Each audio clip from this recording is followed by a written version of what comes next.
પાટીદાર અનામતની માંગણી સાથે ગત સપ્તાહમાં આખું રાજ્ય સળગ્યા બાદ આગામી કાર્યક્રમ માટે એપીસેન્ટર સુરત શહેરને બનાવ્યા બાદ આજે આગામી કાર્યક્રમની સુરતની સમિતિ દ્વારા જાહેરાત કરાઈ હતી, જેમાં મીડિયાના સવાલોના મારા પાટીદાર આગેવાનોએ પરસેવે રેબઝેબ કરી દીધા હતા।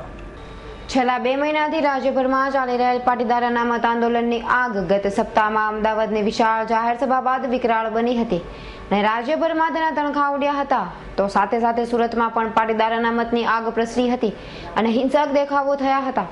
તો પાટીદાર અનામત આંદોલનના નેતા હાર્દિક પટેલ દ્વારા આગામી રણનીતિ માટે સુરતને એપી સેન્ટર બનાવાયું છે અને આગામી કાર્યક્રમની જાહેરાત પણ આજે એક પત્રકાર પરિષદમાં સુરતની સમિતિએ કરી હતી, જેમાં બુધવારે પોલીસ પરવાનગી લઈ જે વિસ્તારોમાં પાટીદારો પર પોલીસ દ્વારા દમન કરાયું છે ત્યાં 2 દિવસ દમનમાં ભોગ બનેલાઓ સાથે સમાજના આગેવાનો પ્રતિક ઉપવાસ કરશે। હવે દક્ષિણ ગુજરાતમાં એક કાર્યક્રમની ઘોષણા કરી રહી છે। એ કાર્યક્રમ જે પોલીસ ખાતાએ જે સમાજ પર કહી શકાય કે મહિલાઓ, બાળકો, માતાઓ, વડીલો તમામ પર જે અત્યાચાર ગુજાર્યો છે એના વિરુદ્ધમાં પ્રતિક ઉપવાસનો કાર્યક્રમ દક્ષિણ ગુજરાતમાં થશે।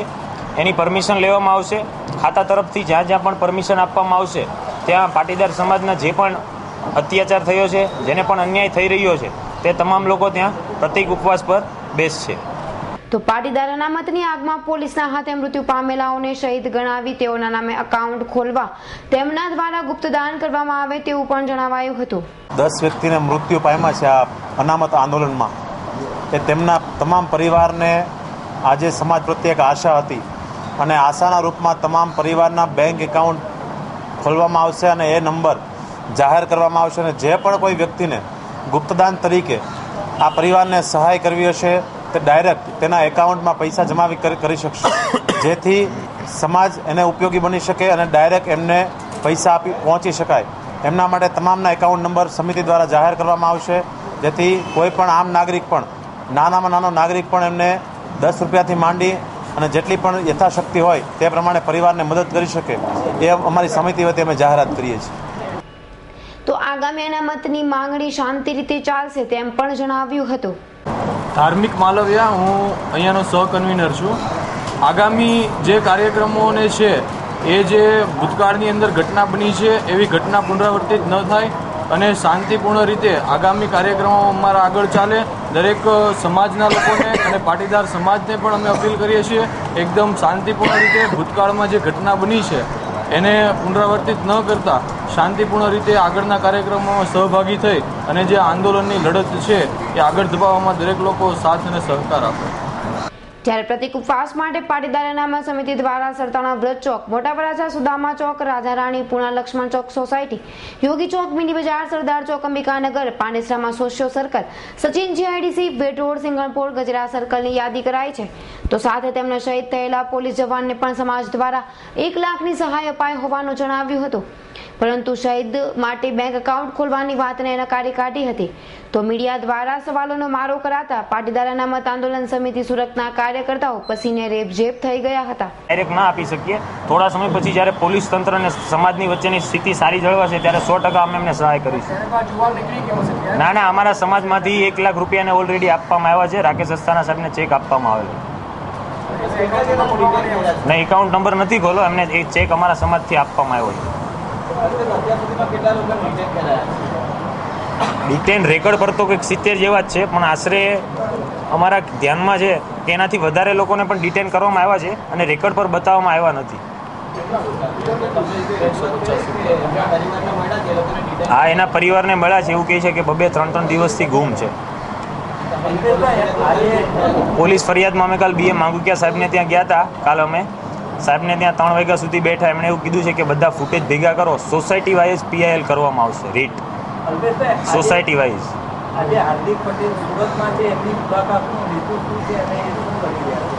હાર્દિક પટેલની મુલાકાતનો હેતુ છે તમામ સામાજિક આગેવાનોને મળી રહ્યા છે। સામાજિક આગેવાનોનો ખાસ આગ્રહ હતો કે સુરતમાં આવીને મળે।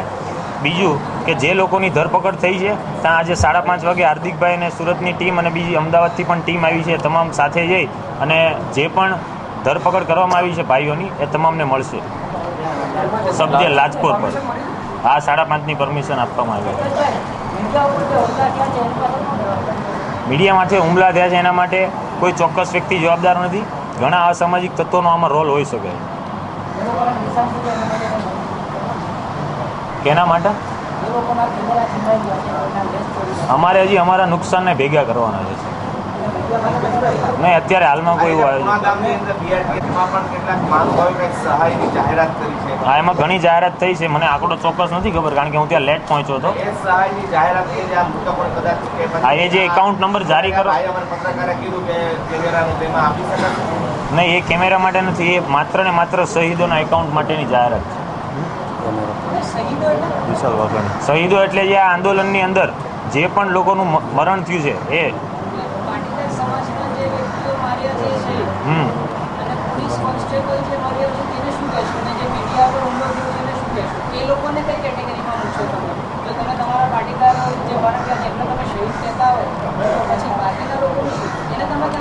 બીજા લોકોનું ભાઈ અમે ના કહી શકીએ, અમે અમારા સમાજનું જ કહી શકીએ.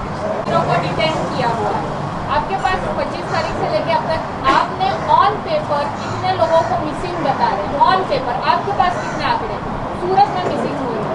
सूरत में मिसिंग सुन कर आप ये बोल रहे हैं कि नहीं, सुन के बात नहीं है मैडम. पूरी प्रेस नोट जारी की थी, फिर हमने उसमें लगाया, फिर हम एरिया में मिले जहाँ पे भी गुम हुए हैं. उसके वाली ने हमको कहा कि 2-3 दिन से हमारे लड़के घर पे नहीं आए. नहीं, ऑन पेपर नहीं है. नहीं है, ऑन पेपर नहीं है. हमारे पास वीडियो क्लिप है. जिस लोगों को घर से उठाया है उसकी वीडियो क्लिप है कि पुलिस वाले ने घर में. नहीं, ऐसा कुछ नहीं है. नहीं, ऐसा कुछ भी नहीं है.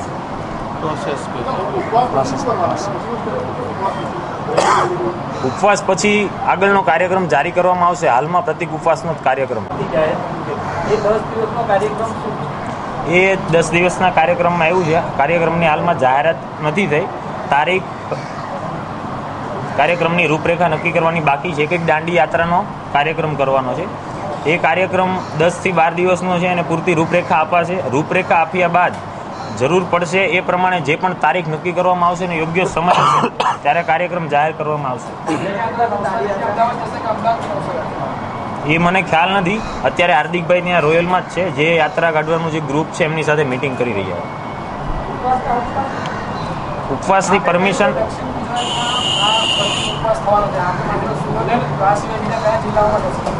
જે જિલ્લામાં ઘટના બની છે પોલીસ દમન વિરુદ્ધની એ જિલ્લામાં કાર્યક્રમ થશે.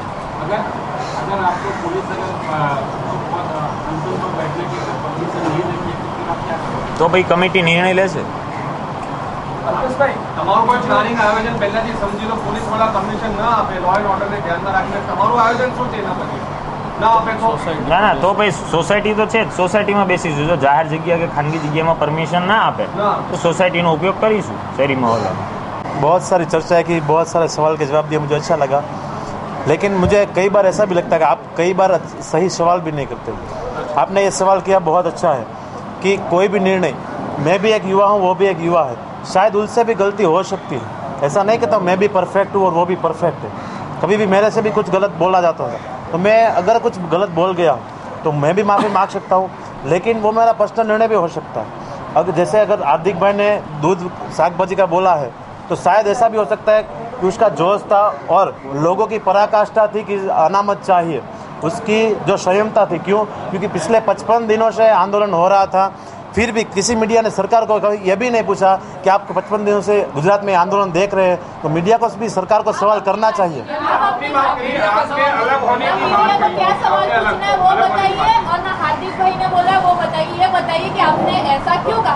वो मेरा पर्सनल निर्णय है.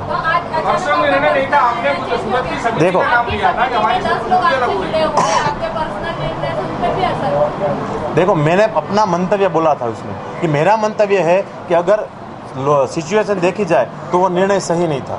अगर सिचुएशन को देखी जाए तो वो निर्णय सही नहीं था. लेकिन अगर लोगों की पराकाष्ठा को देखा जाए, मैंने वो भी बोला था, अगर लोगों की संयमता और पराकाष्ठा को देखा जाए तो वो निर्णय सही था. लेकिन पद की गरिमा को देखकर वो निर्णय सही नहीं था.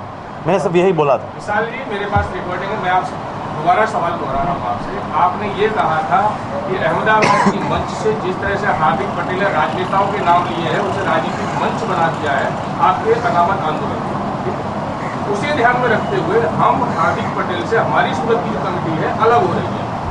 ठीक है, उसके बाद हमने हार्दिक भाई से चर्चा, ठीक है, हमने हार्दिक भाई से चर्चा की, ठीक है, और उसने ऐसा हमें बोला है और हम आगे की रणनीति मैंने उसके साथ बात किया और सब ये पूरे प्रश्नों का हल कर लिया है और हम आगे की रणनीति साथ में रहकर ही चलाएंगे। मैंने ये भी बोला था कि अगर कोई व्यक्ति सुधरना चाहता है तो मैं पूरी तरह उसके साथ हूँ। मतलब अब पाटीदारों का जो आंदोलन है वो राजनीति का मंच नहीं, राजनीति तक कभी नहीं रहेगा, ये तो श्योर बात है। पटेल तो कह रहे हैं कि चुनाव में हमारी टीम हिस्सा लेगी, रिमोट कंट्रोल मेरे हाथ में रहेगा। देखो कल तो TV9 में ऐसा भी आ रहा था, शायद किसी न्यूज़ में मैंने सुना था कि हड़ताल है सूरत में, बहुत सारी अफवाह आ रही है सामने, इसलिए कौन सी अफवाह को मैं वो अफवाह नहीं, हार्दिक पटेल ने और कैमरा कहा था, कैमरा के बीच ये मुझे मालूम नहीं है। अच्छा ये बात बताइए, कल को हार्दिक भाई उठ के बोल ऐसा चर्चा करके ही बोलेंगे, अभी बोलेंगे। अगर बोलते हैं तो पहले बोले थे तो बिना चर्चा के ही बोले थे। हाँ वो सही है, ठीक है। एक सवाल का जवाब दीजिए, अगर कल को वो बोलते हैं कि भाई साथ सब्जी और सप्लाई बंद करने के आप साथ में हैं, देखिए आंदोलन है ना, वो किसी हार्दिक पटेल, आप वो सब नहीं हाँ या ना में जवाब। देखो किसी भी बात का हाँ या ना में जवाब देना उचित नहीं होता हमेशा। आप ऐसे बोले कि ये सही है गलत है, सीधा कभी भी हाँ ना नहीं बोला सकते। गोल गोल नहीं घुमा रहा हूँ मैं, आपको परफेक्ट आंसर दे रहा हूँ। अगर आप सुनना चाहते हो तो ठीक है, मैं बोलता हूँ कि आपने ये बोला कि सही साथ हूँ या नहीं हूँ, ठीक है। अगर ये आंदोलन ना तो मेरा है ना हार्दिक पटेल का, अगर अनामत मिलेगा ना सिर्फ हार्दिक पटेल को मिलेगा ना सिर्फ मुझे मिलेगा, ठीक है। अगर मैं गलत हूँ तो समाज मुझे भी, आज समाज ने अगर मुझे आगे किया है तो मुल्क मुझे कल पीछे भी छोड़ सकता है। अगर मैं गलत हूँ तो वो समाज निर्णय लेगा कि यह निर्णय सही है या गलत। દુનિયામાં દરેક વાતનો માત્ર પ્રયત્ન જ કરી શકાય, કોઈ પણ વાતની દુનિયાની કોઈ પણ વ્યક્તિ બહાર ક્યારેય ન આપી શકે। બીજી વાત, તમે નહીં હુમલાઓ થશે, મેં ચોખ્ખી નિંદા કરી। સુરતમાં પત્રકારો માટે કેટલી વ્યવસ્થિત વ્યવસ્થા કરી હતી, ન કરી હોય તો તમે કહો। અને 100% મારે તો ખાલી પત્રકાર શું કામ, મારે તો લોકોને પ્રોટેક્શન આપવું પડે, કારણ કે હું કાંઈ બાંધવા લઈ જતો નથી। અહિંસાનું આંદોલન છે, હું પત્રકારને બાંધરી ના આપી શકું, પણ હું ચોક્કસ કહું છું કે તમે પણ ફરિયાદ દાખલ કરાવો, હું તમારી સાથે ઊભો રહીશ ફરિયાદ દાખલ કરવામાં। हाँ तो फिर हाँ, लेकिन हम हमारा 100% जो भी हम पब्लिक के लिए करते हैं वो 100% मीडिया के लिए एक्स्ट्रा व्यवस्था करेंगे, क्योंकि कवरेज कर सके और हमारा साथ रह सके। अभी जो आपका अहिंसक आंदोलन हुआ था, पूरे गुजरात में देखा, दुनिया में देखा, वो अहिंसक आंदोलन दोबारा कब शुरू होगा? वो प्रतीक उपवास एवं अहिंसक आंदोलन का ही ઘણા આંદોલન સમય પહેલા અમુક એવું વાર બનેલું કે પોલીસ વિડીયો ફૂટેજમાંથી પણ બરાબર ધરપકડ કરે છે। હંમેશા લોકોને પણ અને બધાને ડર તો હોય જ છે ક્યાંક ને ક્યાંક। જેણે મેસેજ પાસ કરેલો કે મીડિયાને ટાર્ગેટ કરજો, એનાથી કહેવાય એવું નહીં કહેવાયું કે મીડિયાને નહીં। મને નથી લાગતું કે આ મેસેજ કોઈ પાસ કર્યો છે કે મીડિયાને મારજો, એવું મને હોય તો મને 100% બતાવજો, એની પર હું એક્શન લઈશ। તમે એવું હોય તો મને બતાવજો 100%। હું આ ખુલ્લા મેદાનમાં કહું, ચાલો।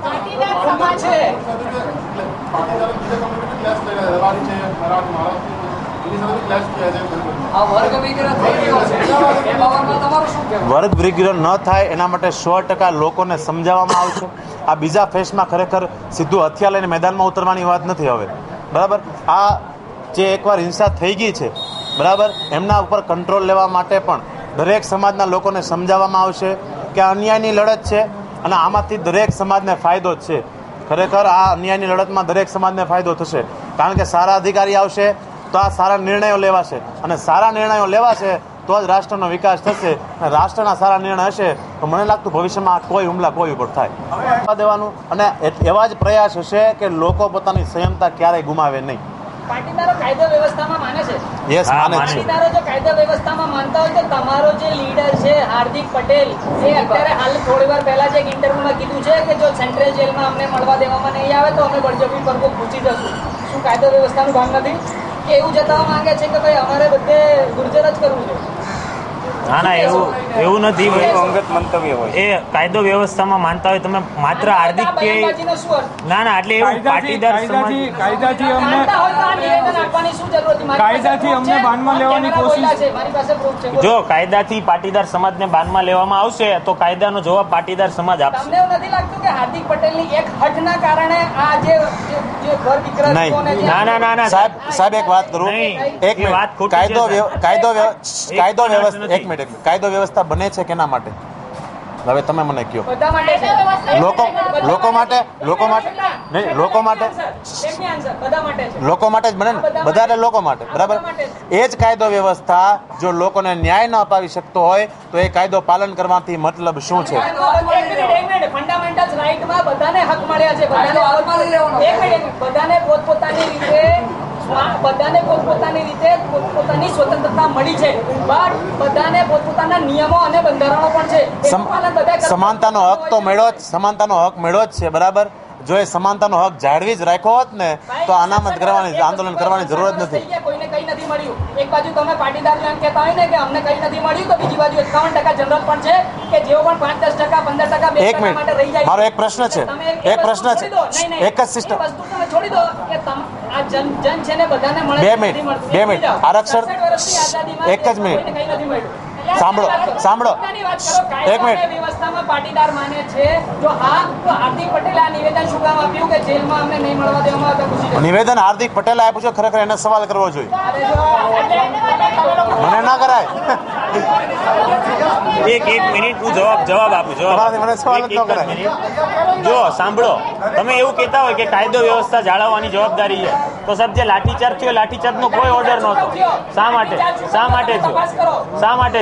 તમે તપાસ કરો. એનો તપાસ સરકાર કરી રહી છે. પટેલને જઈને પૂછો ને, એ વ્યક્તિ જઈને પૂછો જે હાર્દિક પટેલ સાથે જે તે સમય સ્ટેજ પર હતો, એ તમે એ લોકોને જઈને પૂછો જે જીએમડીસી ગ્રાઉન્ડ પર હતા અને પોલીસોને દર કલાકે નહીં દર 15 મિનિટે ગાળું દેતા હતા. પૂછો જઈને. ખોટી વાત છે. ખોટી વાત નહીં, મારી પાસે પુરાવા છે.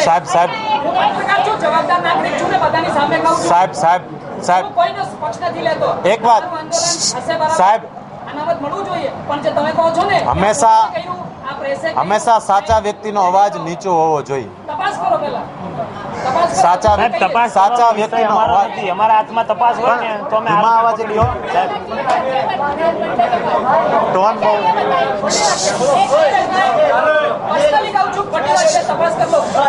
જેમ પટેલ સાહેબ ને હું રૂબરૂ મળી આવ્યો. જેમ પટેલ સાહેબ ને રિંગ કરજો, પરમ દિવસે અલ્પેશ રૂબરૂ મળ્યો.